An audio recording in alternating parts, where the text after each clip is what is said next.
Bonjour à tous. Au bon coup de nos membres, cette semaine, on est avec Patrick Filiatro qui nous raconte comment il est devenu millionnaire en une seule transaction. C'est parti.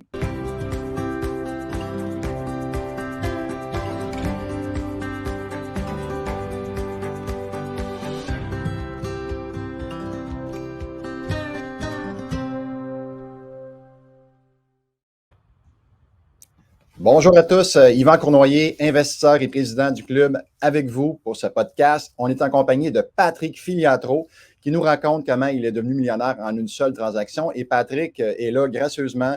Il fait ça de bonté de cœur pour vous inspirer. On espère que vous allez apprécier le moment qu'on va passer ensemble. Donc, salut Patrick, ça va bien? Ben oui, ça va super bien, Yvan. Merci au club. Merci à toi de l'invitation aussi aujourd'hui. Excellent. Donc, on est content que tu sois là. Avant de rentrer dans le vif du sujet, peux-tu nous parler un petit peu de toi? Écoute, je suis investisseur depuis 23 ans maintenant. J'ai commencé à la base avec un triplex sans aucune instruction, sans aucune connaissance, sans personne dans ma famille qui avait de l'immobilier, à part, j'avais deux tantes qui avaient des maisons, mais personne ne connaissait ça. J'ai acquis au fil des ans de l'expérience. Puis, en 2012, quand j'ai voulu passer à l'étape supérieure, je me suis inscrit au club immobilier. J'ai fait tout de suite le coaching mentorat. Puis après ça, ma progression a explosé. Maintenant, rendu au-dessus de 200 logements entre Longueuil et Saint-Hubert. Saint-Hubert, Longueuil et Saint-Jean-sur-Richelieu. Good. Fait quand même plus de 200 portes. Évidemment, la transaction dont tu vas nous parler aujourd'hui, ce n'est pas ta première transaction qui était un triplex à l'époque. Donc, pour ceux qui débutent, ça peut être impressionnant comme transaction, mais allez-y étape par étape, faites vos classes comme Patrick a fait. Donc, super transaction. Peux-tu nous résumer un petit peu cette transaction-là qui, quand même, t'a permis de devenir millionnaire?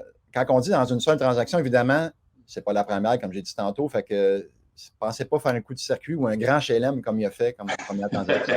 Raconte-nous ça, Patrick, en résumé.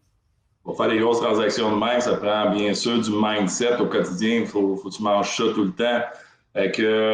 Écoute, moi, mon associé, Alain Couturier, on est deux dans ce business-là.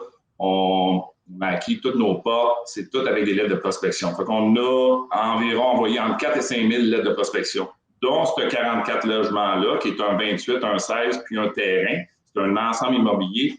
Ce monsieur-là a reçu la lettre de prospection, a répondu à la lettre, il était prêt à vendre, il était âgé, il se départissait de son parc immobilier, il restait juste ça. Puis nous autres, on est rentrés dans le bon moment. Acheté janvier 2021, cette transaction-là, 44 logements. On a payé, on va parler chiffres un petit peu, j'ai payé 3 millions, puis on a revendu 15 mois plus tard. Là, on vient de faire la transaction mars 2022 à 6,8 millions vendus. Fait qu'on a payé 3, puis on a vendu 6,8. Donc, ce n'est pas une transaction là, qui s'est éternisée sur 4-5 ans. Là. Le profit était très rapide. On peut quasiment dire que c'est un flip. C'est un flip. Oui, exactement. C'est un flip. C'est un flip. Là-dedans, on a fait, on a rénové les aires communes. Rénové, quand je dis, on a changé les lumières, on a peinturé les halles d'entrée. On a fait une rénovation d'un logement parce que les autres s'en servaient comme locker depuis une vingtaine d'années. On n'avait pas besoin d'un entrepôt à notre place. Fait qu'on a rénové ce logement-là, on l'a loué. On a fait les revêtements de plancher dans un autre logement.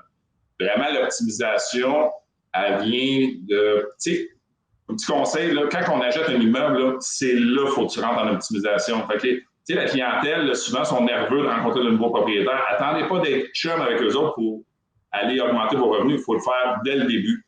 Parce que quand vous êtes trop loin dans la transaction, 6 mois plus tard, vous dites, hey, je vais négocier ton logement, t'es pas par rapport au marché.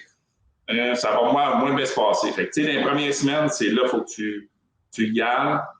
Mindset de feu, les objectifs. Moi, je suis pas mal bon dans l'optimisation. Sans donner rien, là, pas un pot de peinture, on ne change pas d'armoire, on ne change pas un bout de comptoir. On va juste chercher à qu'est-ce qui manque par rapport au marché. Exemple, un logement qui était loué 550, puis le marché indiquait 750-800. Bien, je vais tout de suite au moins chercher la moitié entre les deux, au moins 100 $ tout de suite.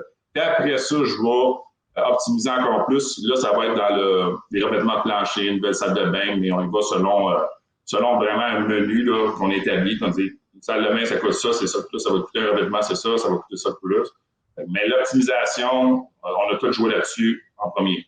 Donc, évidemment, il y a des baux en vigueur normalement. Là, je ne sais pas, je pense que dans celle-là, il n'y avait pas de baux, mais normalement, il y a des baux pour les auditeurs. Il y a des baux qu'il faut respecter ou qu'on peut renégocier en cours de route si le locataire accepte.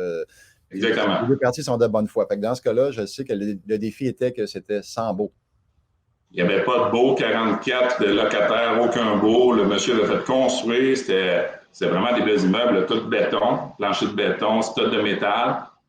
Mais comment on Puis, finance ça s'il n'y a pas de beau, là? comment est-ce qu'on a procédé? C'est sûr, tu sais, dans notre rayon d'abondance, le rayon du soleil, là, on a des démarchages chez Desjardins, qu'on s'entend bien, qu'on a fait plusieurs transactions avec eux autres, on a plusieurs prêts de plusieurs millions.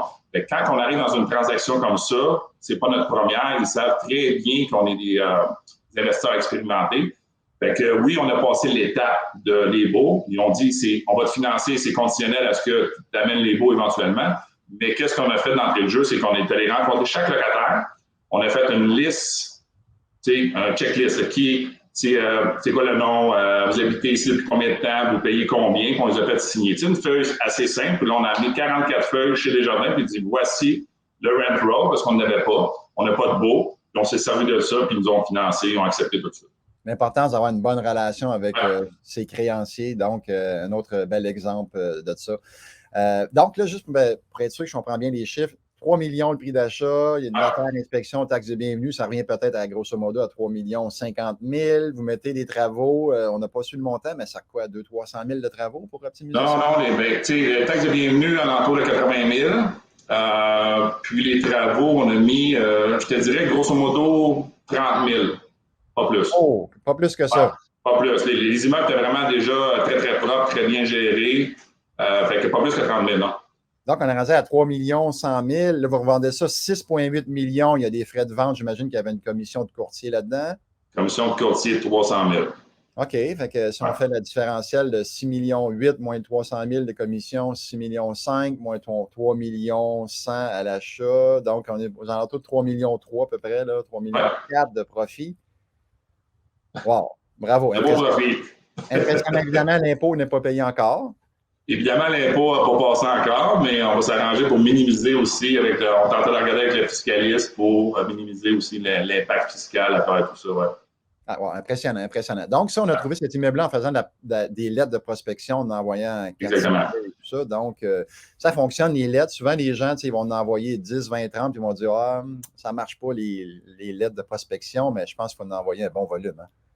C'est un bon volume. On parle de 4-5 000. Fait que quand nous autres, on s'attaque, on va utiliser la base de GLR. On va, mettons, prendre toute Longueuil au complet. Selon les codes postales, on va demander qui est le propriétaire de 5 logements et plus. À partir de là, le système, nous autres, on va créer les lettres puis on va les envoyer. On va inonder complètement le marché. Fait que ça, on fait ça régulièrement. Puis, on a un retour, je te dirais, facile, 7-8 %.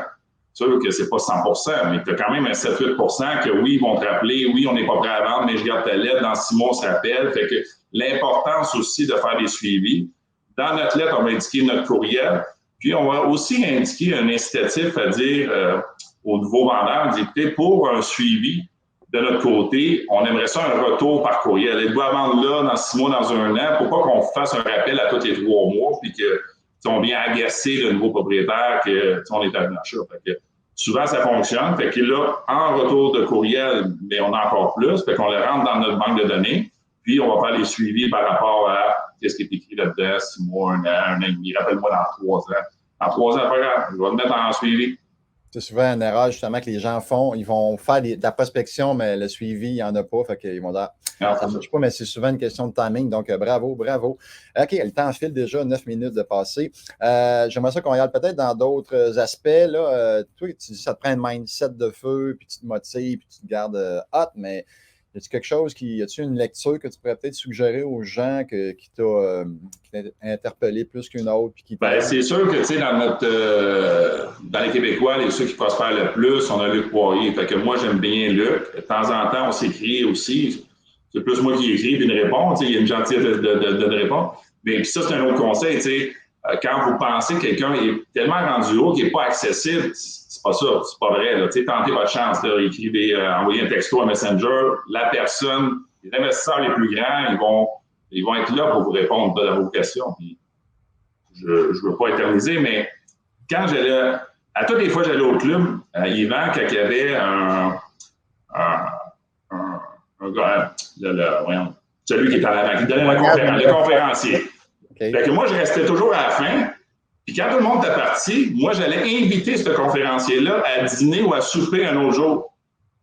Imaginez, là, ça coûte un dîner, mettons une bouteille de vin avec le conférencier qui a 1000 portes, 1500 portes, 800 portes, peu importe.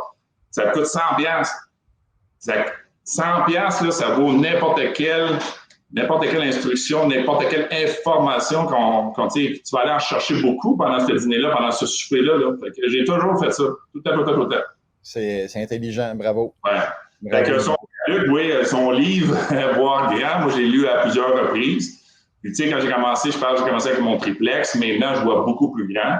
Puis là, on va miser sur les prochaines étapes sur des parcs immobiliers. Bien sûr, on ne laisse pas tomber les 6, 8, 10, 12 logements. Il y a toujours des deals là. Donc, on en transige un autre cette semaine, un autre 6. Mais voir grand, c'est dire, ben écoute, on y va, on rouvre la machine, on a juste une vie. L'argent va venir. Il ne faut pas se mettre dans le mindset que on n'a pas d'argent pour acheter un parc immobilier. C'est pas vrai. Moi, j'ai acheté beaucoup d'immeubles que j'avais zéro dans mes comptes bancaires parce que les investisseurs, on le sait, l'argent est tout dans le brique. Dans nos comptes, on ne tient pas vraiment ça. Là. Si on en tient, c'est parce qu'on est un mauvais investisseur, mais l'argent est tout dans le brique. Mais quand vous amenez le deal, l'argent va venir. Moi, je me dis tout le temps, je suis comme la ruche. Quand la ruche amène quelque chose, les abeilles vont tourner autour. Ça va être facile de closer un deal. N'importe quel deal. Quelqu'un a l'argent quelque part. Facile, on s'entend que les deals sont rarement faciles, mais avec l'expérience, on trouve des façons créatives d'arriver à un point comme tu fais. Là. Donc, merci beaucoup pour ça. Un point qu'on a déjà abordé dans une discussion précédente, c'était pas prévu qu'on en parle là, mais conjointe, est-ce que ta conjointe investit avec toi? Puis l'importance. Non, pas pour le moment, non. Mais tu sais, quand je parle de conjointe, j'en parle souvent, puis tu sais, c'est la plus belle transaction que vous allez faire dans l'immobilier, c'est votre conjoint ou votre conjointe. Si vous avez le même mindset, c'est la personne avec qui vous couchez en dessous des draps chaque soir, tu sais, qui va faire que votre prospection va être soit d'acheter un parc immobilier ou d'acheter 2-3 triplex. Si vous n'allez pas dans le même sens, si le mindset n'est pas là, l'autre personne inconsciemment tire vers le bas.